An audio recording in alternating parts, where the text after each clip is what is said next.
Bueno, buenas tardes. Nosotros somos el equipo 3. Les vamos a hablar sobre las ciudades coloniales de México, que en nuestro caso son Campeche y Oaxaca. El equipo está conformado por Arroyo Ramírez Tamara Jimena, Cos Sánchez Diego Alberto, Cuevas García Juan Carlos, Medina Hernández Yaneli Teresa, Montiel Dolores Rebeca, Rivero Torres Brenda, Guadalupe y Ruiz Rosas Carla Pamela.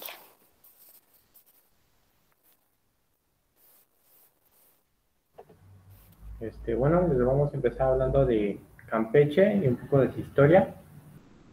Originalmente se conocía como el poblado de Aquimpech, que esto significaba lugar de serpientes y garrapatas en lengua maya, y fue fundado por grupos migratorios que provenían de Guatemala, Honduras y Chiapas. En 1527, Francisco de Montejo, que acompañaba a su hijo al que llamaban el Mozo, su sobrino y otros españoles, emprendieron la conquista de Yucatán. De ahí mandó a Alfonso de Ávila a Quimpech, lugar que encontró casi desierto porque sus habitantes habían huido por la llegada de los españoles. La que sigue. Bueno, Alfonso de Ávila se dirigió a Champotón, donde en ese lugar pues, los españoles fundaron San Pedro de Champotón en 1537.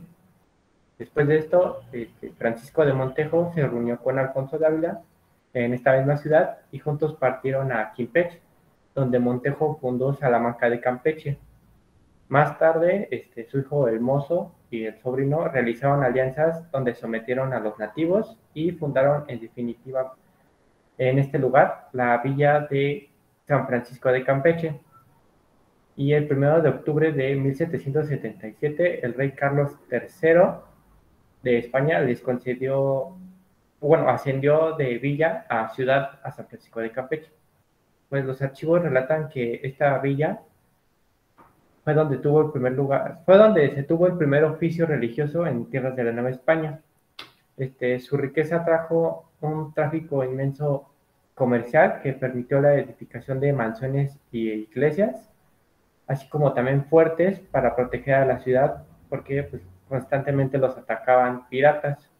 Ya para el año de 1680, don Antonio Laiseca presenta una propuesta al gobierno para amurallar en su totalidad la villa de Campeche.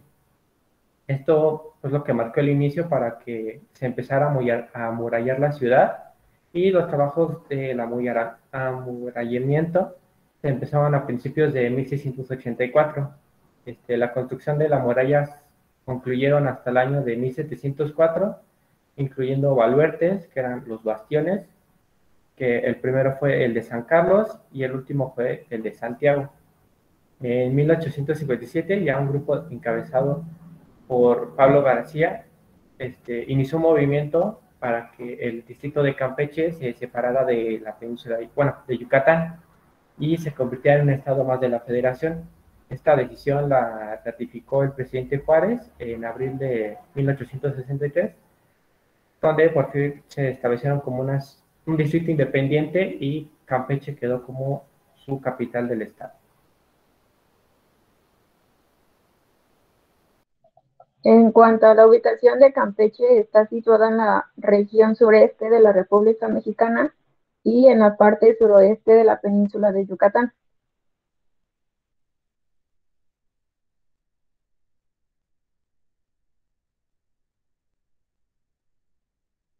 Bueno, la arquitectura, como podemos ver, se encuentra con un estado excelente de conservación, con un estilo colonial barroco, y que esta cualidad le ha valido que se le considere patrimonio cultural de la humanidad. Aquí teníamos tanto arquitectura civil y militar, y se le fusiona la arquitectura religiosa, como lo he mencionado, con modestos baluartes, que son los bastiones, que protegían a la población durante los ataques piratas. Una de las zonas más interesantes de Campeche pues, es la ciudad amurallada, que cuenta con casas coloniales de colores muy llamativos y que hasta la fecha se encuentra bien conservada. La que sigue, por favor. En cuanto a su arquitectura religiosa, bueno, pues la arquitectura de Campeche se debió principalmente a los franciscanos, que fueron los primeros misioneros que llegaban a la península a finales de 1544 y principios de 1545. Aquí en la arquitectura colonial religiosa tenemos a la Catedral de Nuestra Señora Inmaculada Concepción, que es la construcción más antigua de la ciudad, que se remonta al siglo XVI. Iglesias como la de Santa Lucía, San Francisco, el ex templo de San José, iglesia de San Román, son algunos ejemplos de arquitectura religiosa de Campeche. La que sigue, por favor.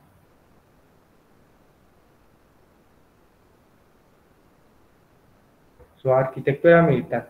Bueno, esto se dio porque San Francisco de Campeche y Veracruz eran los dos puertos más importantes en la tierra de la Nueva España. Y como fue tal, que eran mutuamente, constantemente atacados, pues obligaron a la población a protegerse con murallas y baluartes. Se construyeron dos fuertes, que es el de San José y San Miguel, con sus respectivas obras de ingeniería, como podemos ver. Que fue un ejemplo de arquitectura militar en América. Constaba de 8 baluartes unidos con 8 lienzos de murallas que alcanzaban alturas de 8 metros y 6 metros, 8 metros por los frentes de tierra y 6 metros por los frentes de mar. Para entrar existían 3 puertas, que era la puerta de mar, la puerta de San Román y la puerta de Guadalupe. Oye, en la actualidad solo permanecen 7 baluartes y 2 puertas, que es la puerta de mar y la puerta de tierra. Los baluartes, el primero que había mencionado era el de San Carlos, tenemos el de San Francisco y el baluarte de Santiago. La que sigue, por favor. Y finalmente la arquitectura civil, que pues según la segunda mitad del siglo XVIII fue como un parteaguas para la arquitectura civil porque estaba decreciendo los ataques piratas, entonces esto hizo que la gente confiara más, porque pues como era una ciudad muy rica, donde llegaba mucha mercancía y todo, la gente pues empezó a entrar más en confianza, y de aquí se empezaron a adaptar unas nuevas corrientes arquitectónicas y culturales, que tenemos la plazuela de San Francisco, la Casa del Teniente del Rey, la Casa 6, que ahora es un centro cultural, y el Palacio Municipal de Campeche.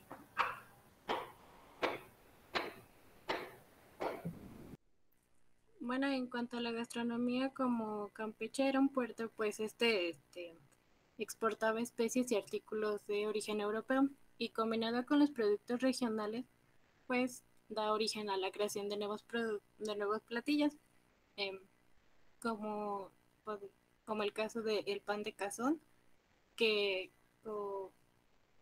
que en vez de pensar en un pan, este es elaborado a base de capas de tortillas de maíz que le añaden frijoles, aguacate y carne de cazón, bañados en una salsa de jitomate y habanero.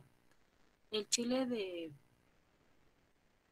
cactic, rellenos de cazón, pues es muy típico de la región, y como lo dije, pues tiene relleno de cazón y también son capeados. La que sigue, por favor. También tenemos los camarones de coco, que es una combinación entre el mar y la tierra, que empanizan los camarones, y estos van acompañados de salsa agridulce. También tenemos el campano en escabeche, que es un pescado que no tiene espinas, y como su nombre lo dice, viene acompañado de escabeche. Y por último tenemos la bebida de el tanchuaca, que es también muy típico de la región, que es una mezcla de maíz y de cacao, que se tomaba desde la época prehispánica.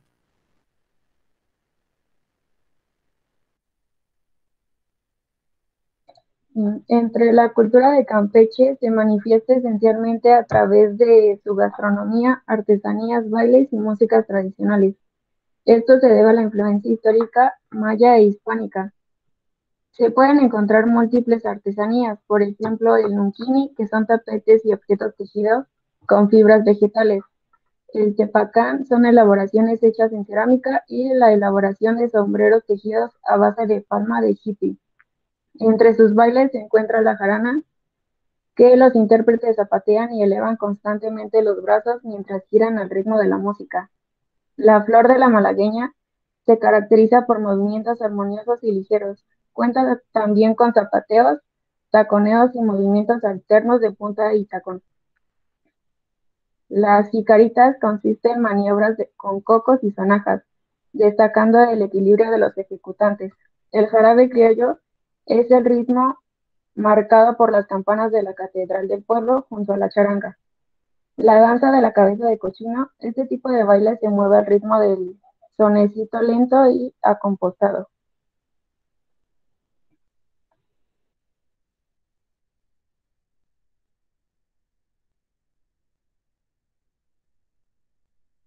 Bueno, yo les voy a hablar de lo que es el descubrimiento y la conquista de Campeche.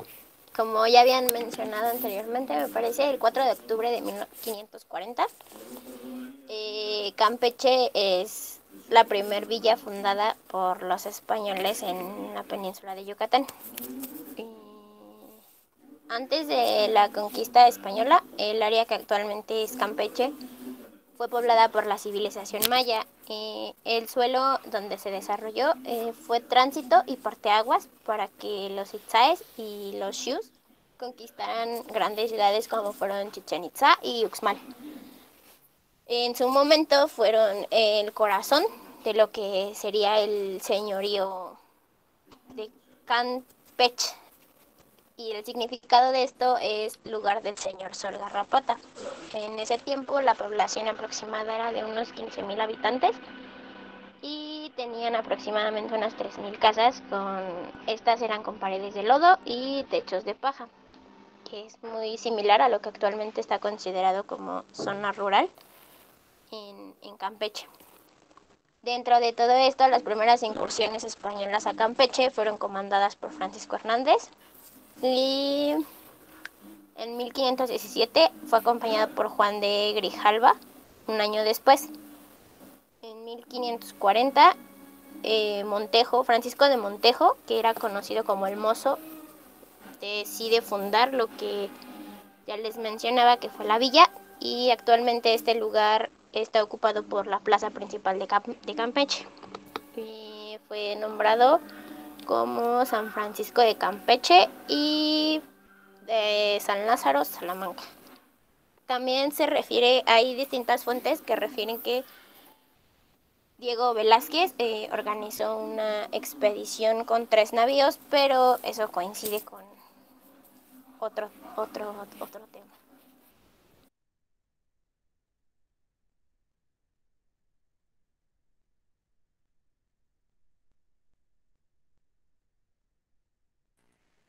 Como ya mencionaron, Francisco de Montero, cuando llegó a Campeche, pues igual lo renombró.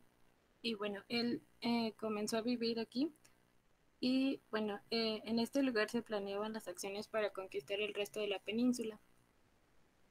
Una vez iniciado el virreinato, comenzaron a crecer los habitantes y también las construcciones, y pues crearon distintos barrios al paso de los años, entre los cuales, como ya mencionaron, estaba San Francisco, Guadalupe, San Román, Santa Ana y Santa Lucía.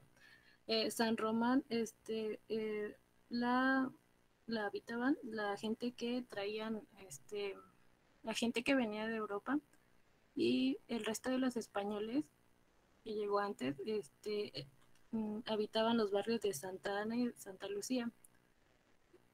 Y bueno, la villa fundada por los españoles, se apartó de los, de los mayas, y bueno, los mayas habitaban el barrio de San Francisco.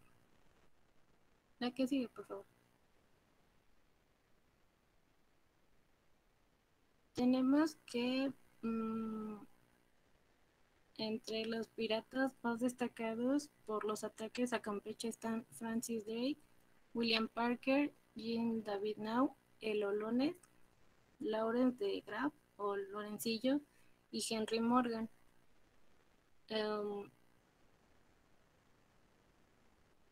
bueno, Henry Morgan expidió una flotilla de fusileros que aunque no desembarcó en Campeche, sí saqueó varias cosas, entre ellas pues piedras y más que nada cosas de valor, ¿no? Y bueno, y él se retiró tranquilamente sin ser perseguido. Esto porque no había, en ese momento en la bahía no había ningún barco armado capaz pues de seguirlo. Y un pirata muy temido en la villa de Campeche fue Lorencillo, que era un holandés que servía al rey de España, pero una vez que se retiró se dedicó también a la piratería. En 1672 tomó la villa de Campeche y también otros pueblos. Estuvo 2 meses y capturó prisioneros y también robó joyas y plata, oro. Al querer huir no pudo porque el barco ya lo había llenado de varias cosas y pues tuvo que, ¿cómo decirlo? Tuvo que soltar para que la nave se pudiera mover más fácil. Y bueno, como ya mencionaron, para proteger la villa, construyeron sistemas de defensa. El primero fue construido en 1610 y concluyó su construcción en 1656 para evitar los ataques de piratas, pero pues esta fue nuevamente tomada. En 1686 volvieron a construir un sistema defensivo que pues tampoco funcionó mucho.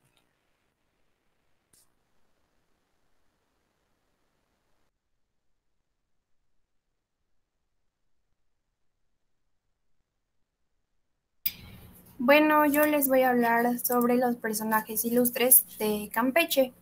El primero es Pedro Sáenz de Barranda y Borrero. Él nació en la ciudad de Campeche el 13 de marzo de 1787. En 1805 participó en la batalla de Trafalgar entre flotas franco-españolas e ingleses. En febrero de 1815, por Real Orden, se le comisionó en el Cuerpo de Ingenieros a cargo del detalle de las obras de fortificación de la ciudad y el puerto de Campeche. El 28 de enero de 1822, el teniente Pedro Sáenz fue electo diputado suplente al Congreso de México como representante de los habitantes de una parte de Yucatán. En 1823, el capitán estableció un apostadero en Campeche y falleció en la ciudad de Mérida el 13 de septiembre de 1845. Justo Sierra Méndez. Él nació en Campeche el 26 de enero de 1848 y falleció en Madrid el 13 de septiembre de 1912. Fue un importante escritor, historiador, periodista, poeta y político mexicano. Fue decidido promotor de la fundación de la Universidad Nacional de México y se le conoce también como el Maestro de América, por el título que le otorgaron varias universidades de América Latina. La tercera es María Lavalle Urbina. Ella nació en Campeche el 24 de mayo de 1908 y murió el 23 de abril de 1996. Fue abogada y política mexicana, fue miembro del PRI, fue senadora y la primera mujer en ejercer como presidenta del Senado de México. Y por último está Pablo García Montilla. Nació en la ciudad de Campeche en 1824 y fue el primer gobernador del estado. Cursó la carrera de leyes y muy joven participó en la política local. Inició el movimiento para erigir el distrito de Campeche en estado de la Confederación Mexicana, lo que tuvo el 15 de mayo de 1858.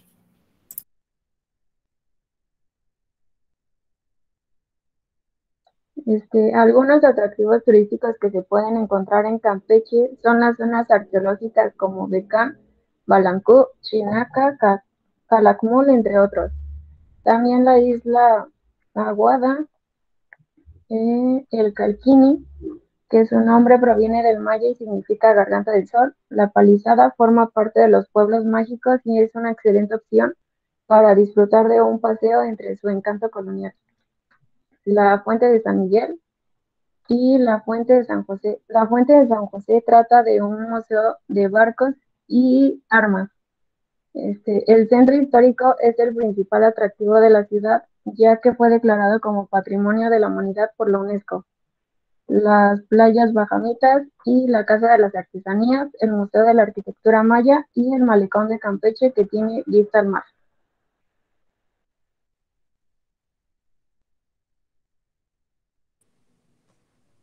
Oaxaca, la tierra de los zapotecos, de piedras verdes alineadas en silencio, pueblos de lluvia y cosmogonía ancestral. Oaxaca también es tierra fértil y cuna del sol donde los siglos tejen los aromas. La ciudad de Oaxaca está levantada al pie de la Sierra Madre, sobre la falda del Cerro del Fortín y tiende hasta los límites del río Atoyac. La cédula firmada por el emperador Carlos V en Media de Campo, el 25 de abril de 1532, recibiendo el nombre de Oaxaca, la que era entonces Villa de Antequera. Los primeros pobladores la llamaron Oaxacac y al llegar los españoles la denominaron Oaxaca, por encontrarla próxima a un bosque de guajes. Luego Hernán Cortés mandó que se le pusiera el nombre de Segura de la Frontera, y los españoles residentes del lugar la denominaron también Tepeaca y después Antequera, y más tarde se siguió llamando Oaxaca.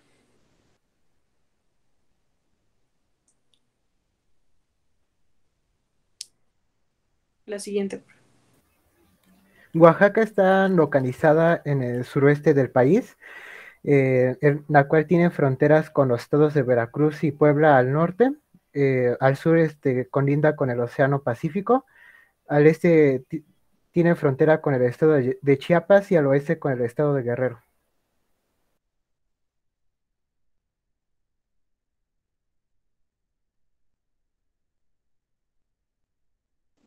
Dentro de la arquitectura en Oaxaca, la arquitectura colonial del estado de Oaxaca forma uno de los conjuntos más ricos y notables dentro del tesoro mexicano. En esta arquitectura, los frailes dominicos que llegaron a la Nueva España en el año 1526 se internaron en el territorio oaxaqueño. Y con esto emprendieron la construcción de sus conventos, que sería como lo más destacado dentro de su arquitectura, ya que serían, pues la principal labor de ellos sería evangelizar. Y también son llamados los conventos fortalezas por lo majestuoso de sus proporciones, la exactitud que manejaban, y constaban generalmente hasta en el frente del templo había un espacio extenso que formaba el atrio, el templo mismo, que es donde estaban los servicios religiosos, un claustro, en él se localizaban celdas y habitaciones de los frailes, junto con la capilla abierta, en la cual pues daban el culto, lo mismo que se realizaba en el interior, pero era al aire libre, cuando los indios pues eran congregados. También encontraban capillas que eran llamadas pozas, y estas estaban situadas en cada una de las esquinas del atrio. Se usaban normalmente durante las procesiones que sus programas religiosos pues establecían, y el espacio era aprovechado para la catequesis. Podía existir una portería o portal, que es por donde entraban los peregrinos, y se encontraba a un costado de la fachada para no no arruinar como la imagen que se tenía, y aún así cubrir con las necesidades que se tenían en ese tiempo. No todos los conventos se conservan, no todas las construcciones pudieron conservarse por el tiempo, pero las que se conservan pues son las que destacan la arquitectura de Oaxaca.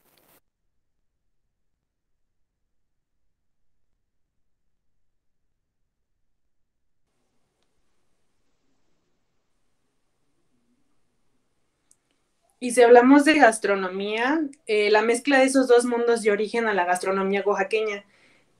Como tal, la gastronomía oaxaqueña es patrimonio inmaterial de la nación.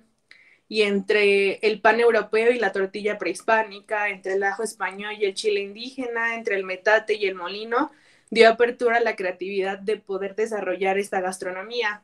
Entre algunos de los muchos platillos que se encuentran está el mole negro, el mole rojo, el colorado, el almendrado, también el tasajo, el pozole mixteco, los chapulines, las tlayudas y entre muchos más. La variedad de productos que trajeron del viejo mundo incluían las hortalizas, los cereales, las frutas y también algunos animales como gallinas, cerdo, ovejas, reses y caballos. Y sobre todo la adaptación de las plantas europeas llevó a las mesas novohispanas cítricos, pero también hierbas y especias como la albahaca, el jengibre, el cilantro y la canela.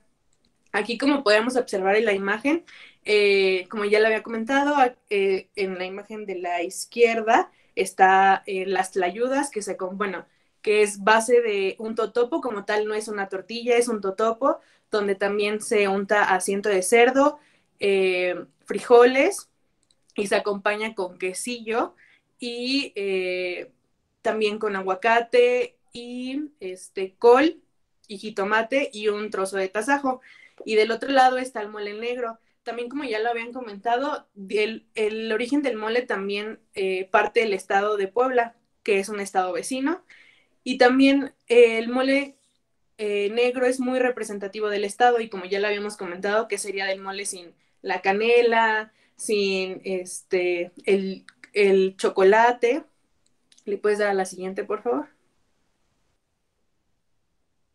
También la importancia de la gastronomía oaxaqueña abarca grandes cualidades, por ejemplo, los chiles endémicos que son del estado, que son como los chiles de agua, que acompañan cada uno de los platillos que se sirven a la mesa. Y también el trigo tardó muchísimo en adaptarse a nuestro país, pero esto también dio origen a que se desarrollara este tipo de pan artesanal. El que podíamos observar en la pantalla es el pan de yema, es un pan muy característico de las regiones del estado de Oaxaca. Y imagínense si nosotros acompañáramos nuestro chocolate de agua, chocolate de leche sin un pan de yema, pues muchos no estaríamos disfrutando de la misma forma. También lo que se puede observar es de que hay una comunidad, Santiago Adamatlán, que tiene la denominación del mezcal. Sobre todo en esta región, los maestros mezcaleros portan mucho detalle y mucha calidad a su proceso de destilación del mezcal. Y es también otra de las características de nuestra comida oaxaqueña. Siguiente, por favor. Algunas de las culturas que se siguen encontrando en Oaxaca son los zapotecas, en los cuales en la época colonial tuvieron un cristianismo popular, el cual ellos combinaron elementos de la religión cristiana junto con la antigua religión prehispánica. Fuera de lo que fue la cristiandad con los zapotecas, ellos pudieron conservar grandes territorios, lo cual era algo extraño porque varias partes del país fueron conquistadas por los españoles, tanto como lo cual fue más en el centro, al igual de que lograron mantener lo que es su escritura y así poder ellos dibujar lienzos, escribir códices. Y bueno, también de los que son sus celebraciones, ellos tienen una celebración que es la Getza, de la cual de ahí también sale otra celebración, la cual es la danza de la pluma, la cual es muy importante ahorita ahí en Oaxaca. Los mazatecos también son una población que es compacta, en las cuales semidispersa o dispersas, la cual bueno, eso ya es dependiendo de dónde se localicen. Esos en la época colonial tenían que dar un tributo a los españoles para poder tener paz, lo cual esto terminó a finales de la época colonial. Y también entre estos habían guerras entre pueblos y de la sierra y los dueños de ganado. Algunas de las celebraciones giran en torno a lo que es el calendario agrícola, lo cual esto puede llegar a variar entre la tierra baja y alta. Se suelen tener celebraciones comunes como es Año Nuevo, Navidad, entre otras, pero también siguen haciendo rituales que son para los dioses de la ganadería, para que estos tengan buena temporada de cosecha. Y también están los triquis, los cuales estos tenían autoridades que eran personas notables, que eran personas de poder, los cuales solamente podían obtener su cargo por herencia, como si fueran tipos reyes. Estos tienen una festividad que es principal, la cual es dedicada al santo patrono de la localidad.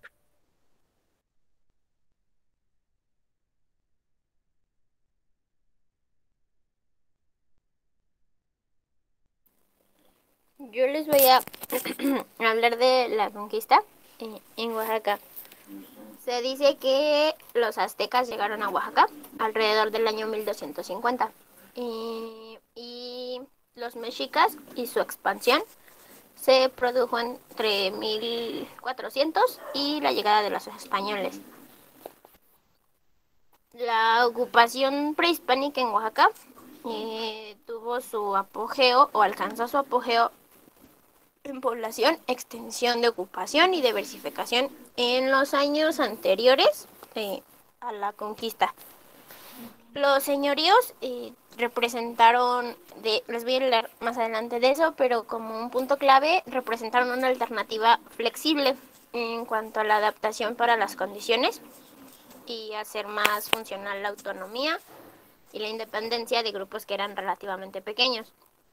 Se señala que durante el periodo de 950 a 1521 después de Cristo, Oaxaca se encontraba dividido en pequeños estados, la mayoría de ellos hostiles, y por lo mismo vivían en un constante estado de guerra.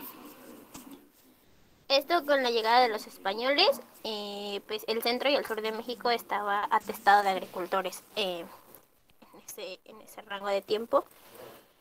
Y como ya mencionaba anteriormente, fue difícil que los conquistaran, ya que algunas comunidades declinaban o desaparecían. Y las más raras fueron adquiridas pues para hacer haciendas de españoles. En el siglo XVI, la extensión de Oaxaca tenía una población indígena pues mayoritaria. Y estos se habían resistido al control español, ya que se adaptaron y transformaron sus condiciones a las impuestas por los españoles. Los constantes conflictos que tenían entre las mismas comunidades tienen su origen en la forma en que los señoríos prehispánicos defendían sus territorios. Esto lo hacían para reafirmar su autoridad y la identidad de grupo. De ahí, pues, la permanencia o la resistencia, a diferencia de otros estados, otras comunidades. Y esto les dio la ventaja de no desaparecer durante la colonia. E incluso en el siglo XIX se transformaron y adaptaron a las condiciones históricas y geográficas que se iban dando.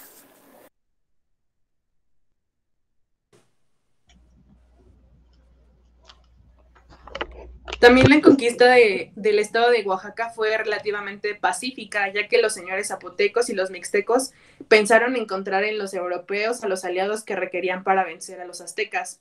En cambio, otros grupos como los zapotecos de las sierras, los chontales y especialmente los mijes resistieron, como ya lo había mencionado mi compañera, protagonizaron una secuela de rebeliones. Y también en el siglo XVI, los españoles despojaron a los naturales de sus tierras, legalizando esta acción a través de encomiendas, mercedes y repartimientos otorgados por el rey, así desequilibrando la desigualdad que impería entre la sociedad española y la indígena. También la tarea de evangelización de la zona mixteca y zapoteca fue obra de la Orden de los Dominicos, quienes construyeron un trabajo indígena bastante. Un claro ejemplo de la gran labor de los franciscanos es que ahora dentro de sus edificaciones que realizaron, las más importantes dentro del estado se caracterizan principalmente porque integran la lista de los pueblos mágicos. Por ejemplo, la iglesia de San Juan Bautista, también el exconvento de San Pedro y San Pablo de Tepozculula, y también la de Santo Domingo, Yahuitlán.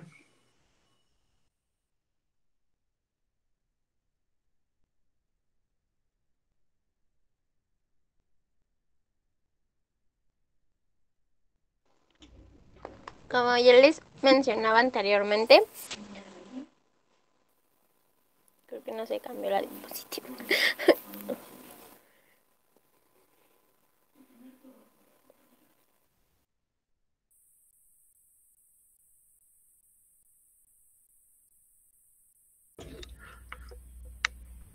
Profe, ¿yo puedo comentar algo? Sí, adelante.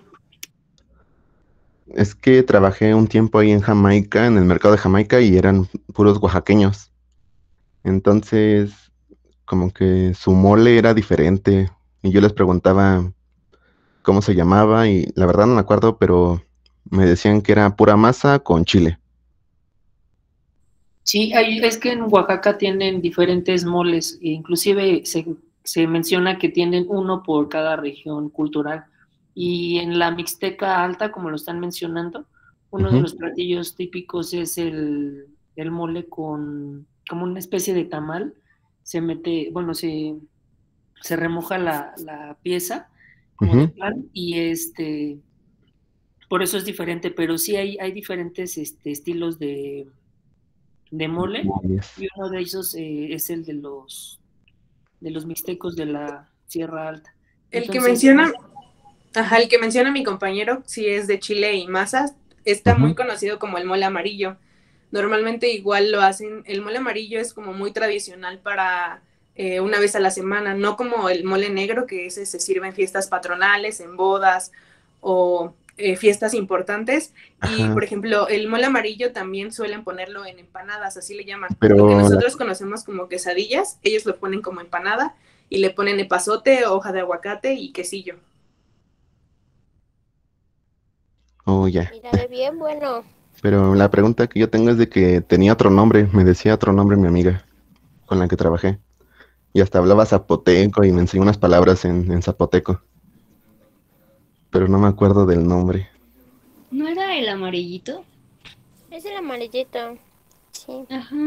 Ajá, pero tiene otro nombre. No es como tal mole, pero Es más caldoso, pero al agregarle la masa hace que se pese y Sí.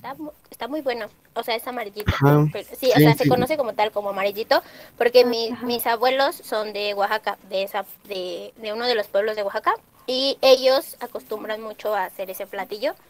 Entonces, toda la vida yo lo he conocido como amarillito, desde añísimos. La generación más vieja lo ha mantenido como amarillito, entonces yo supongo que ese es el nombre oficial. Oye, es que no, amiga.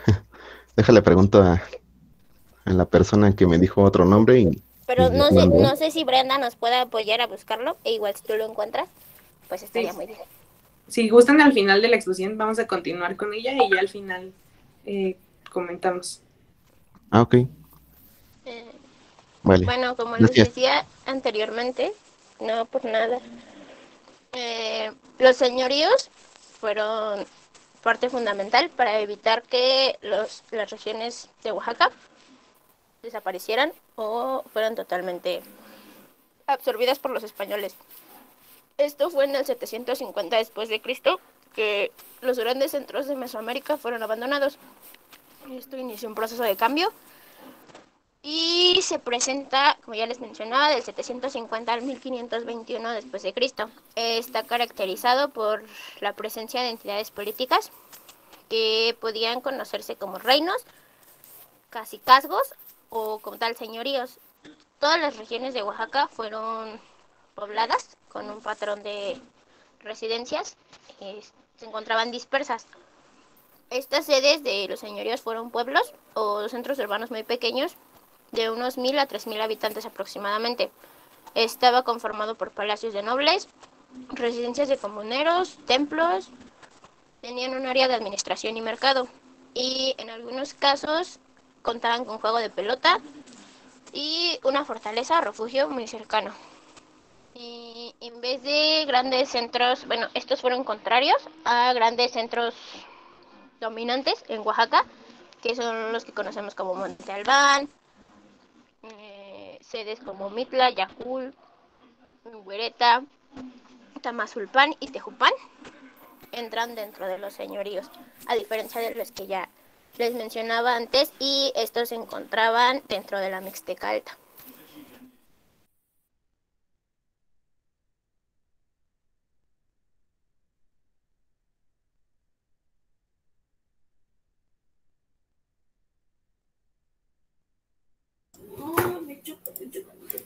Bueno, ahora les voy a hablar sobre los personajes ilustres de Oaxaca. José Vasconcelos Calderón fue un político, pensador y escritor mexicano. Nació en Oaxaca en 1882 y falleció en la Ciudad de México en 1959. Él fue el fundador del Ministerio de Educación, desarrolló un gran labor y lo que mereció el sobrenombre del Maestro de la Juventud de América, y también dirigió la Escuela Nacional Preparatoria y fue nombrado el secretario de Educación Pública. Miguel Cabrera nació en San Miguel de Tlalstac, Oaxaca, el 27 de febrero de 1695 y falleció el 16 de mayo de 1768. Fue un pintor novohispano, caracterizado por ser uno de los máximos exponentes de la pintura barroca del virreinato. Dos de sus obras conocidas fueron Doña María de la Luz Padilla y La Divina Pastora. Ricardo Flores Magón nació el 16 de septiembre de 1873 y falleció el 21 de noviembre de 1922. Fue un notado anarquista, socialista, activista, escritor y filósofo mexicano.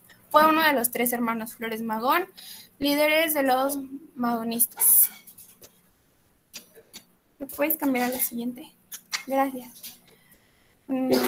Benito Pablo Juárez García nació en San Pablo Guelatao, Oaxaca, el 21 de marzo de 1806 y murió en la Ciudad de México el 18 de julio de 1872. Fue un abogado y político mexicano de origen indígena zapoteca. Se destacó por haber sido un presidente desde el 8 de diciembre de 1857 al 18 de julio de 1872, también por su frase célebre de entre los individuos como entre las naciones, el respeto al derecho ajeno es la paz. Margarita Maza de Juárez nació el 29 de marzo de 1826 en la ciudad de Oaxaca y murió en la Ciudad de México en 1871. Los padres de Margarita, don Antonio Maza y doña Petra Parada, acogieron a un niño indígena que no hablaba español y con el cual ella se casó años después, el 31 de octubre de 1843, y ese niño fue don Benito Juárez. Tuvieron 11 hijos y fue una mujer liberal. Antonio de la Luz, Quirino y León y Loyola nació en Oaxaca en 1794 y murió en la batalla de Molino del Rey contra los norteamericanos en 1847. Fue un militar mexicano que participó durante la Guerra de Independencia, iniciando su incursión en el bando realista para después pasarse a las fuerzas.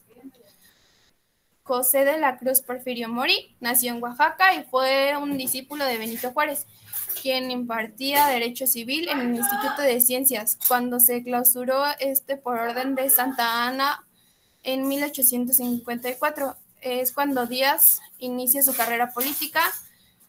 Ascendió a general en 1861 y se mantuvo en la presidencia por más de 30 años, de 1876 al 1911.